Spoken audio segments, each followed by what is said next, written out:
London के एक मशहूर जौहरी की दुकान में एक खूबसूरत औरत बड़ी ठाठ और अमीराना शान व शौकत से दाखिल हुई और कहने लगी, मैं यहाँ के मशहूर फलां डॉक्टर की बीवी हूँ, हमें कुछ बेशकीमती जवाहरात चाहिए। दुकान के मालिक ने बहुत से बेशकीमती जवाहरात पेश किए। औरत ने कुछ जवाहरात चुनकर कहा, इन्हें एक डिब्बे में बंद करके अपना आदमी मेरे साथ भेज दो।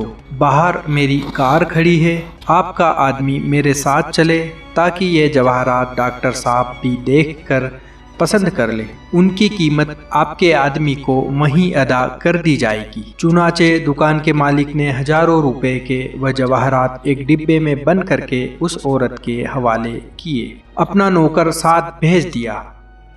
औरत अपनी कार में उसे बैठाकर चल दी। थोड़ी देर बाद यह कार लंदन के किसी दूसरे हिस्से में एक मशहूर डॉक्टर के हॉस्पिटल के सामने रुकी। औरत ने उस नौकर से कहा, तुम कार ही में बैठो, मैं डॉक्टर साहब के पास जाती हूँ, अभी तुम्हें अंदर बुला लिया जाएगा। नौकर कार ही में बैठा रहा। औरत डॉक्टर साहब के ऑफिस में दाखिल हो गई। डॉक्टर साहब से कहने लगी, डॉक्टर साहब, मेरा शौहर दिमागी मरीज है, किसी जमाने में बहुत बड़ा जौहरी था, कारोबार में नुकसान हो जाने से दिमाग पर बुरा असर पड़ा। अब हर वक्त यही कहता रहता है, लाओ कीमत जवाहरात की, मेरे जवाहरात की मैं कीमत लेने आया हूँ, वगैरह वगैरह।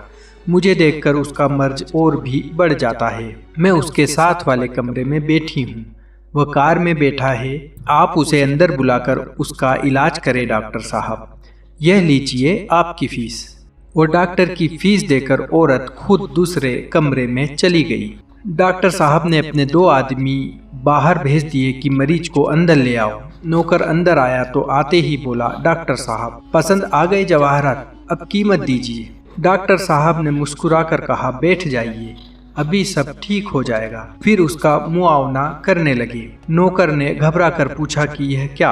डॉक्टर साहब ने सारा किस्सा सुनाया तो नौकर ने भी सारा वाकया डॉक्टर साहब को सुना दिया। अब वो घबरा कर कमरे में गए तो औरत गायब थी, बाहर निकले तो कार भी गायब थी। दोस्तों, इस कहानी से हमें ये सबक मिलता है कि इस फैशनेबल दौर में बड़े बड़े फैशनेबल धोखे भी होते हैं, लिहाजा थोड़े चौकन्ना रहना चाहिए।